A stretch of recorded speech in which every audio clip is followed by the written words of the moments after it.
Hello, hello. It is Lunch and Learn Wednesday, and I am so glad that you're joining me today. For those of you who don't know me, my name's April Childers of the April Childers LLC, if that matters. I guess it does legally. So, I want you to grab your lunch and drop me some comments. What are we having for lunch today? Are you actually on lunch, or are you just trying to sneak me in oh, while no one's looking? That's okay. Just kind of turn my volume down low because I can be a little loud. All right. So today, I'm so excited about this. I saw this article the other day, and y'all know I'm always on the lookout for good articles because we're constantly talking about ways to improve yourself and, to get better and to find your why and find your purpose. But I saw this and I thought, I love this article because sometimes all of this self help and self development, we do you ever think to yourself, "Hey, I think I'm doing pretty good, but I'm not sure because I don't have anything to gauge that by because everybody's always telling me how to improve. So how do I know if I'm doing okay?" Do y'all wonder about that? Drop me some comments on that. I will tell you that if I don't recognize your comments, I am actually recording this. I don't know. Is it live or is it Memorex? I know I've just dated myself. Actually, on Wednesday, the fourth Wednesday of every month, I have my uh-oh. Oh, okay. Sorry. I have I'm involved in our Veterans Coalition here in our area. So we have our meeting at 9 o'clock. And by the time I'm done with all that, and yeah, getting back here by noon and being on live is just craziness. So that's just stress I don't need in my life. So maybe that's one of our indicators. But we are going to talk about 10 indicators of personal growth and development backed by psychology. I know that gives you a little more confidence that it's not just April telling you this. All right. So we're going to go ahead and get started, and I will watch my time. So if you are wondering, you know what?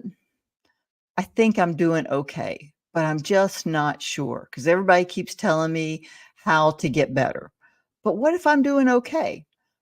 I'm so glad you asked. So, the first thing we're going to talk about, the first sign, the first indicator is embracing change. We know that life is crazy. Oh, I do want to give this lady credit because I don't want to. I did change the title a little bit. Her title is 10 Signs You're Developing into the Best Version of Yourself, according to psychology, which I like. I like that title, but I didn't want to use her title. So her name is Lachlan, Lachlan Brown. And this was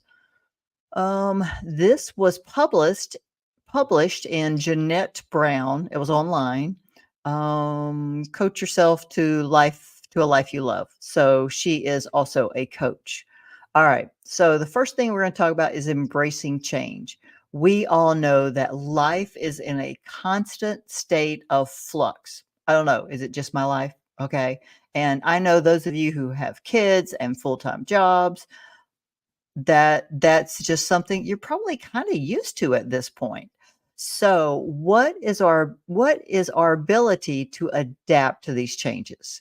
So that really shows that's a real plays a crucial role in our personal growth. So that's what when we look at that kind of situation, does change just shut us down?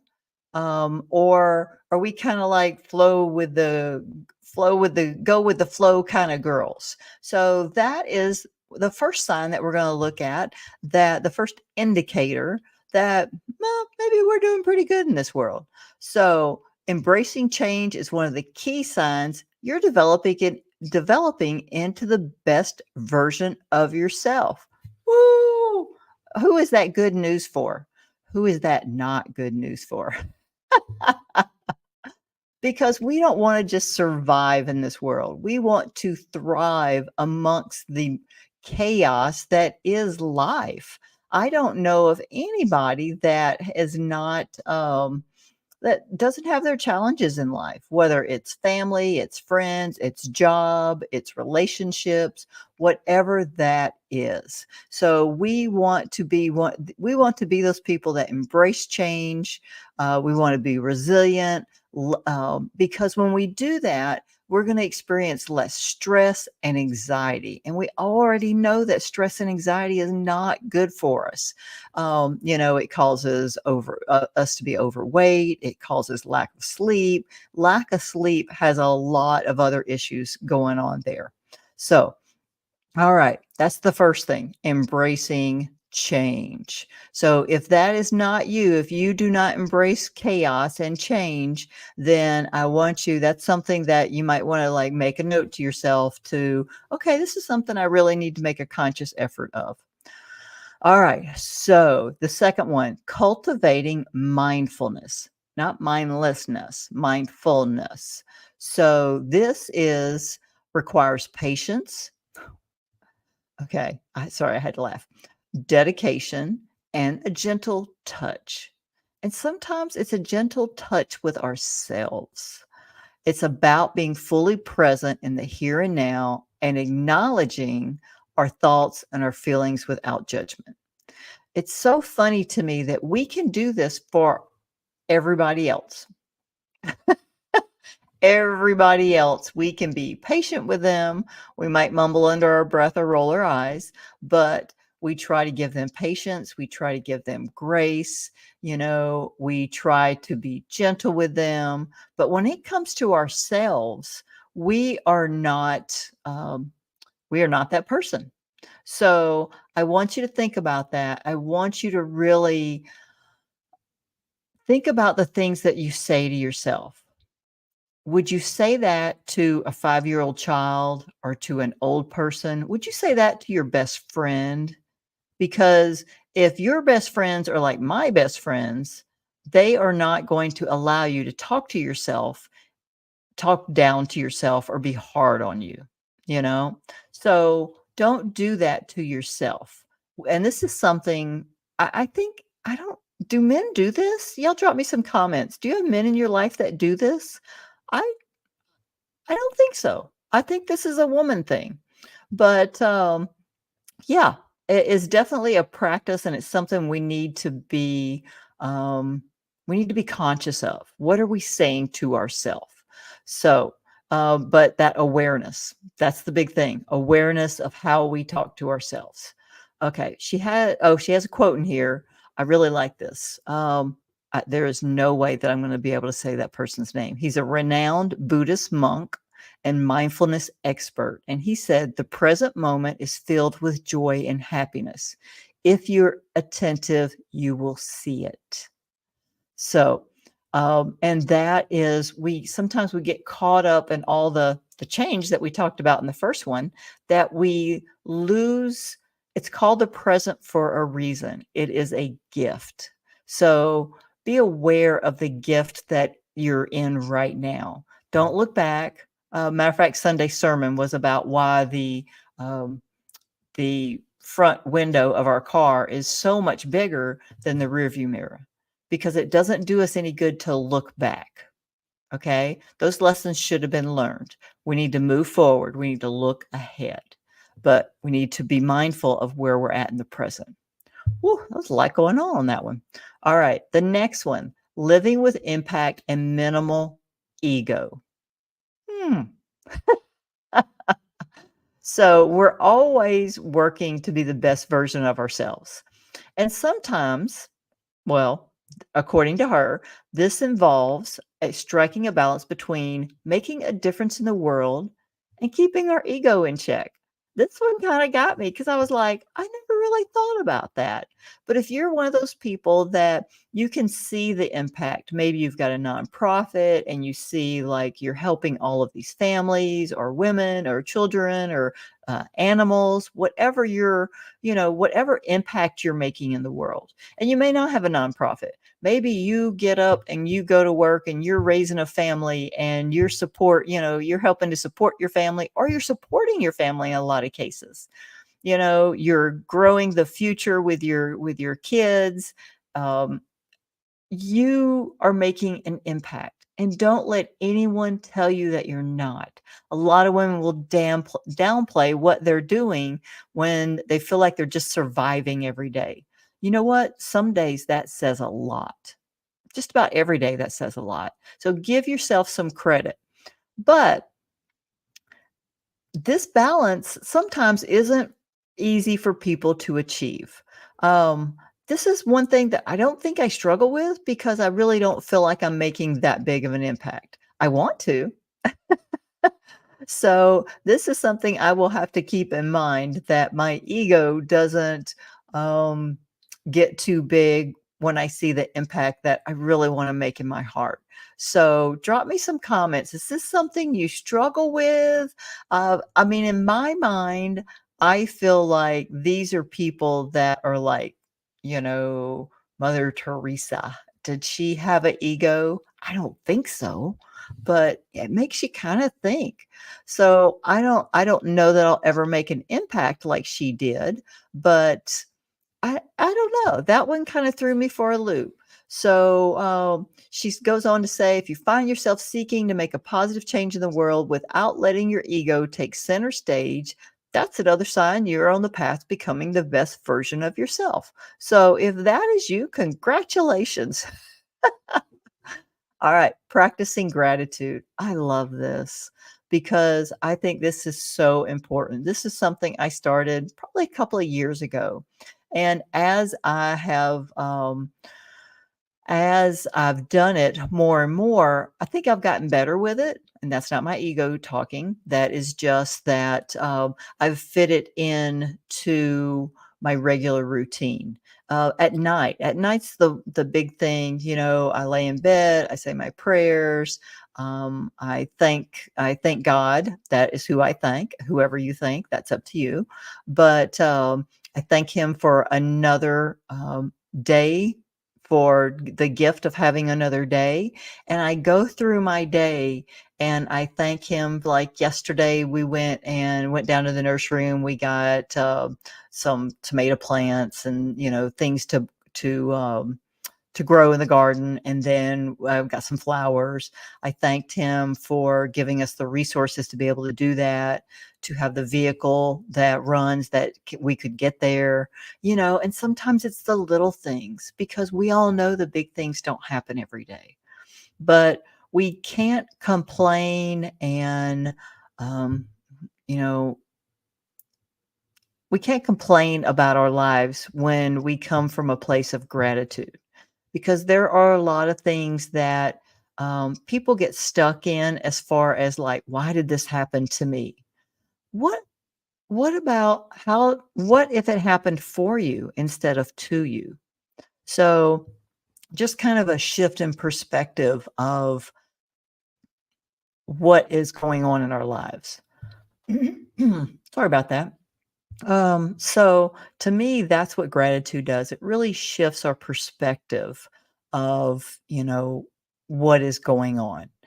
She had a quote in here from Oprah Winfrey, who says, "Be thankful for what you have. You'll end up having more. If you concentrate on what you don't have, you will never, ever have enough."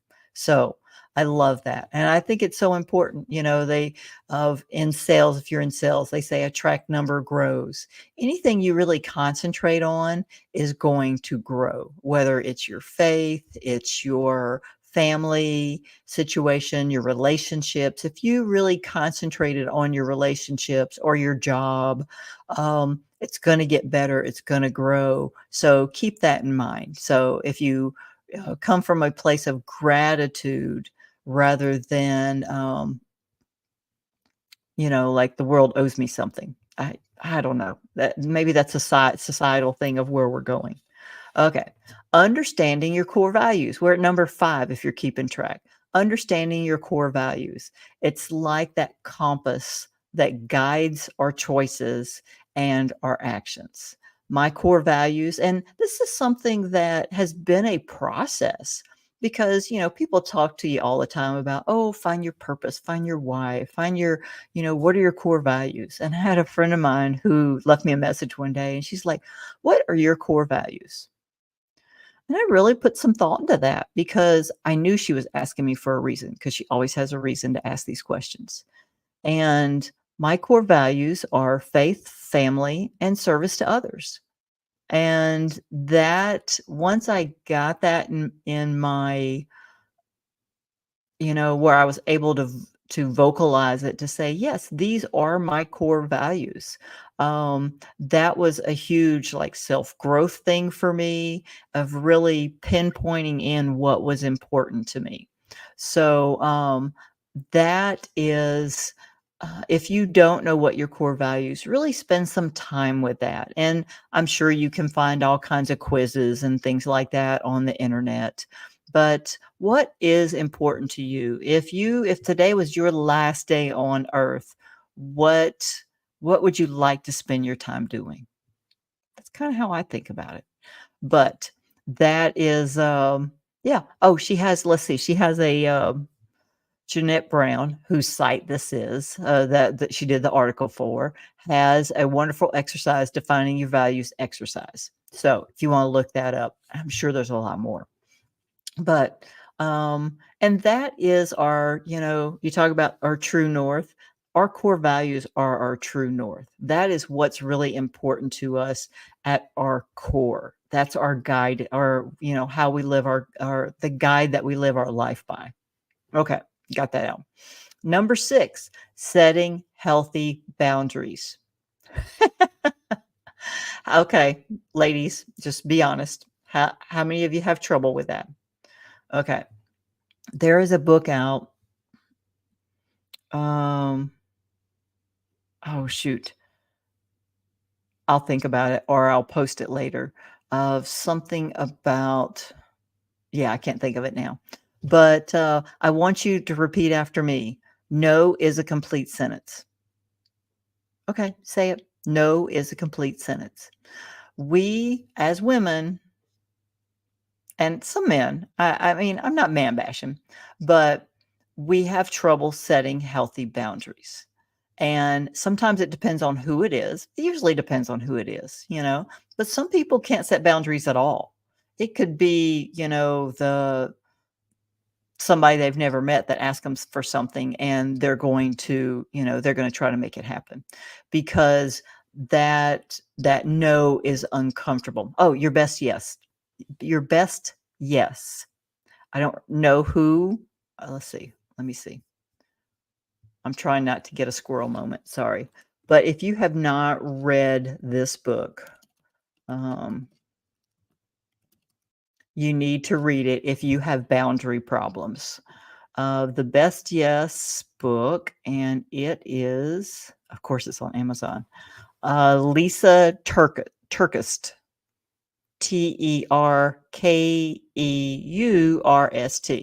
Yes, so good. If you have trouble with boundaries, you need to read this book because what she talks about is that every time you say yes to something that you really don't want to do, you have to say no to something else because our plates are only so big. We can only fit so much in there.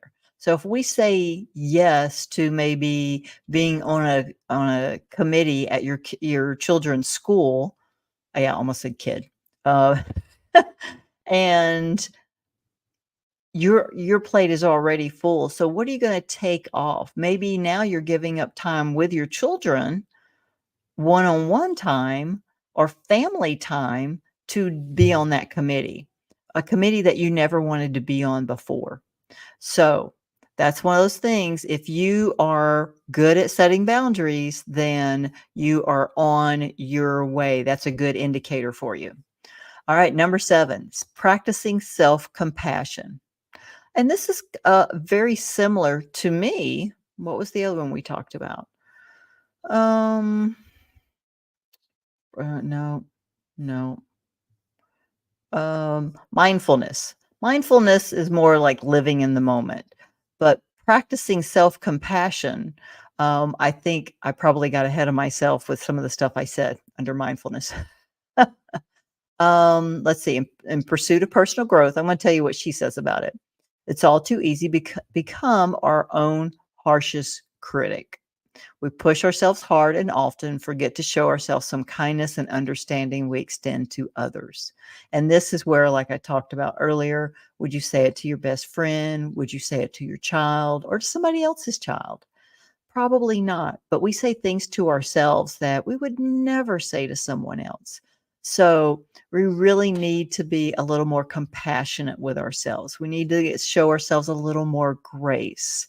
So, and love ourselves for our flaws and all. So that is a big part of our personal growth.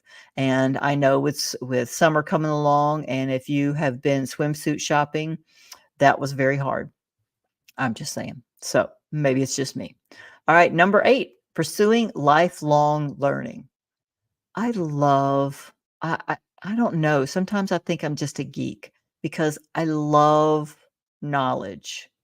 I'm always striving to learn something new. We can be driving down the interstate and there's a sign, like a park, somebody's name. I'm like, oh, who is that? I ask my husband stuff like this all the time. Oh, who is so and so? He's like, I don't know. Oh, I got to look that up. So then, of course, I've got to read it to him of who this person is because that way I learn something and he learns something. But I'm constantly doing that. How many learners do I have out there? Are you always trying to learn something new? Or things just, you want to, a fresh perspective, learn a unique skill. I am on my third language right now. I don't get very far with them. I started with Spanish, then I went to Italian, which I've already taken Italian when I lived in Italy. And now I'm in Portuguese because my grandfather's from Portugal. And I'm really thinking about becoming a dual citizen. And I think it's important to learn the language, but I really want to go and see if I can find some of his family. I think that would be really cool. So I don't know how far I'll get with Portuguese. Right now, I know how to, well, they taught me how to say man and woman and milk, water. I think that's as far as I am. All right. So her quote for this one, Albert Einstein famously said, once you stop learning, you start dying. I love that. Isn't that beautiful? Because I think it's just there's a whole big world out there, and there's so much that we don't know, not just about the world, but we just don't know. I remember when the internet first, like everybody had the internet, and that first time you sat in front of the computer and you're like, "Could- I could search for anything in the world. And you sit there, you're like, I don't know what to search for. Okay, maybe that was just me. So, learning. All right, number 9, embracing failure. Doesn't that sound so hard? But whatever if we are not failing, we are not trying. It's that simple. We talk about learning. It doesn't do us any good just to consume information if we're not trying new things because there is no growth in our comfort zone. So we have to try new things, and we're not always going to succeed at the things that we try. But if we try and we fail, we have gained knowledge from that. So that's one of those things that it's okay to fail. That means you're trying. So I know that's hard to hear for some of you. It's hard to say sometimes. But the more times we fail, the more we learn, and then one of those times we're going to succeed. Whoop. All right. Number 10, one of my favorite things, prioritizing self-care. Ladies, self-care is not selfish. So if anyone tells you that, they do not need to be in your space. That is not one of those people that you want to surround yourself with. Okay. So, what is self-care to you? Is it a bubble bath? Is it spa days? It's more than that. It's taking care of ourselves physically, mentally, and emotionally. Yeah, that's big. So we need to recognize our needs and we need to take time to fulfill them.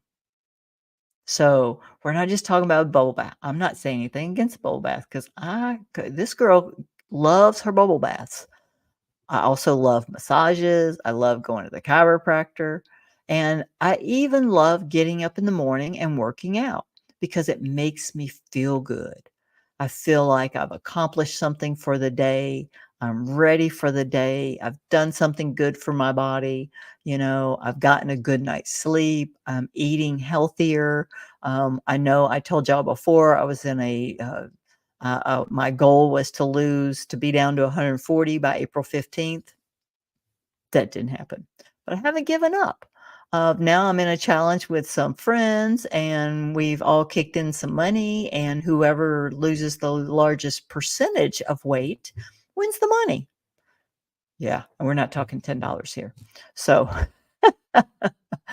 so that's what we're working on now, and we're already 1 month into it, and we got 2 more months to go. So, woo, you have to keep trying and you have to keep searching for something that works for you. And I think that's some of the stuff that we covered today is, just as we look for indicators of like how we're doing, because everybody keeps telling us we're not doing good or we need to keep trying harder.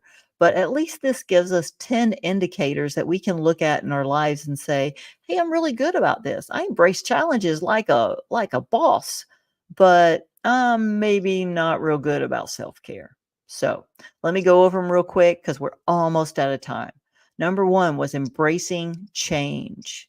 Number 2 is cultivating mindfulness in the moment. Number 3, living with impact and minimal ego. Practicing gratitude was number 4, one of my favorites. If you're not a journal, if you don't journal, I highly suggest that. That's a great way to keep a gratitude journal. Number 5, understanding your core values. If you don't know what they are, find out. There's plenty of quizzes to help you figure that out. Number 6, setting healthy boundaries. No is a complete sentence. Number 7, practicing self-compassion. Number 8, pursuing lifelong learning. Number 9, embracing failure. Number 10, prioritizing self-care. So drop me some comments. Let me know how many indicators you have down to a fine science. How many indicators are you still kind of working on? And that's okay. We're a work in progress because if we're not trying, we are failing. So, all right, y'all have a great day. And I'm finishing before time. Barely, but I am. Don't forget this Thursday, we've got a new episode of What's Her Superpower. I am changing the format up a little bit because between this training and other stuff that I've got going on, and I have so many great women that I've heard their stories that I want to share them with y'all. I want to get them out there. So I can't remember her name, but check where you find your podcast, and I'm on Spotify, YouTube, Apple, and other places. So don't forget to listen to What's Her Superpower. Like, subscribe, and share with a friend. All right, we'll see y'all next week for our Lunch and Learn on Wednesday at noon. Bye.